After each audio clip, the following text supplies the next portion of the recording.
Now we are going to talk about master data.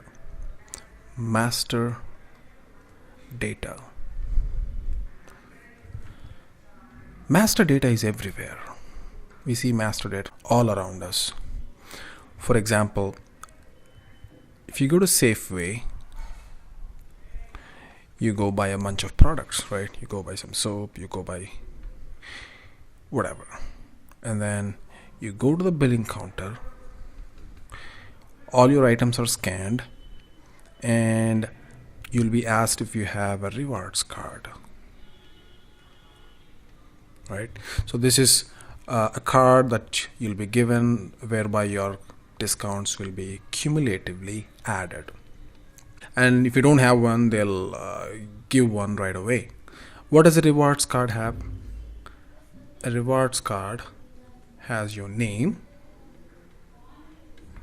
address, and some other personal details about you that they think are relevant for your purchase. This right here is master data. You can also call it as customer master. Okay, because you're a customer in this case, and Safeway is the company or the vendor which is selling you these products.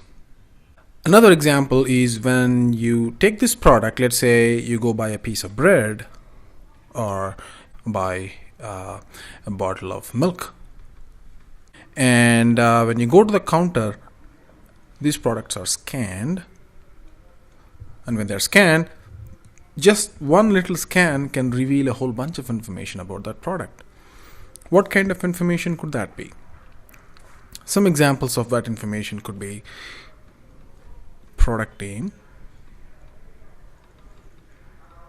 For example, bread, a particular model of the bread, sourdough, or plain bread, milk bread, whatever.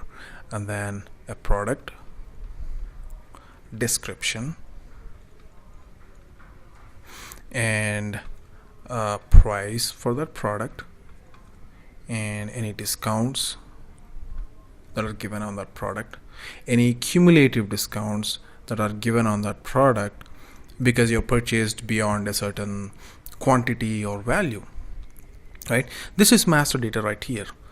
This is called data related to material, and so it's called material master data. And this, you can call them as pricing master data. So master data is everywhere, really. If you want, I can take another example. We go to Amazon,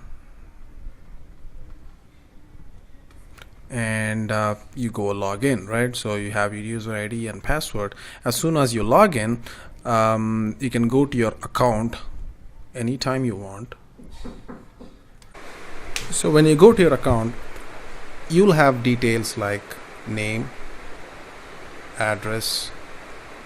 In fact, you can have multiple addresses, like one address in Kansas, one address in Texas, or anywhere you've been. You can store all your different addresses, and you can store your credit cards or debit cards, different credit cards and different debit cards. See, all of this is master data. And in this case, you are the customer, so you can call it as customer master data, right? So these are all common examples of master data that you typically see in B2C environments. All along, we've been only seeing B2C environments, right? The Safeway example or the Amazon.com example. All of these are B2C examples. Let's take a more B2B example. Say HP is a company that's implementing SAP, and the company that's buying from HP is, let's say, Best Buy. Now, Best Buy places an order for, let's say, computers or whatever products that HP sells, and HP creates an order. The order is something like this. It's got a header, right? So it's got a header, and it's got line items. Let's say 1, 2, 3, however many. These are line items. On the header, what kind of information does it have? It has the customer information, of course, and that's Best Buy in this case. The next thing is tax classification. See, commercial customers are taxable, whereas government customers are typically non-taxable. Non-profits are non-taxable also. So taxable, tax classification in this case is yes, taxable. And what kind of a customer is he? Is he a corporate customer, or is he a government customer, or any other type of classification that HP wants to classify their customers as? And in this case, it's a corporate customer, or you can call it a retail customer. And can we ship all the goods together? Yes or no. It's an option that Best Buy gives, right? In this case, being a customer. And address to which we need to ship the goods to. And if there are issues, which phone number to call to, who will be paying for this transaction, where should the bill be sent to. See, these are all things that are captured at the header level. Now, similarly, at the line item level, what do we have? We have details like material. Let's say it's a computer model 101, and the weight is, say, 5 pounds, and the volume is so much. All this information is going to be used in computing the freight, and how the packet should be sent and all that stuff. And which plant is it going to send the goods out of? Let's say it's sent out of the San Francisco plant. And similarly, tax classification. Sometimes some materials are taxable and some materials are not. This set of details at the header level, right, where you say the customer is so and so, his tax classification is so and so, this is the type of customer, and this is where the customer wants to ship the goods to, blah blah blah. You can consider this as data pertaining to the customer, right? And similarly, this is data pertaining to the material. That's it. That you can define that as master data, right? So basically, master data in this case is a bunch of properties related to a customer or a material. So how do we define master data in general? There need not just be customer and material. There are other examples that we are going to see in a moment. So what is master data?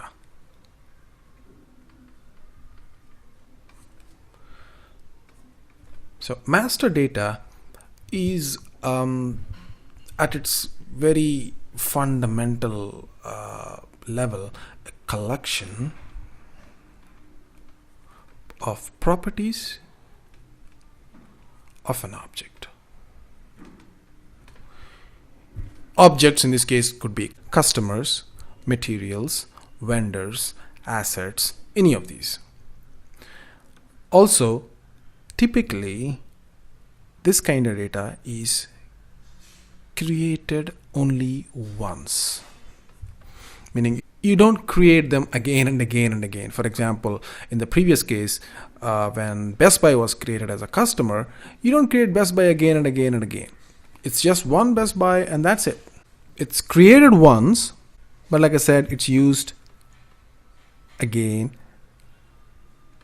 and again, right? And because it's created once, you rarely change it. It's changed occasionally, or it's very rarely changed. Okay, and it's also the main source of data in transactions. You take any transaction, sales order, delivery, billing, purchase order, transfer order, even posting to accounts, any kind of transaction typically has the bulk of the data coming in from the master data. In the previous example, we have seen some data that's coming from the customer master. In this case, all this data is going to come from the customer master. And at the line item level, the data is going to come from the material master. How about some examples of master data? Well, we have already seen some examples. Like we have seen customer was one example, so customer master data. And then we have seen material as an example. Material could be a master data. Another example could be vendor. Another example could be pricing master data. Another example is your asset master. And the list goes on and on. There are close to 5 or 10 different types of master data that we typically refer to as master data, although conceptually there are other examples. These are typically represented in ERPs as master data.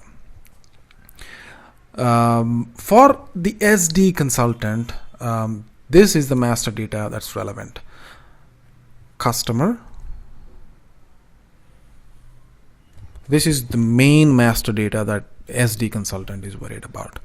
An consultant is worried about the material master and the vendor master, because they typically own the material master, and vendor master is of course primarily the domain of the material master.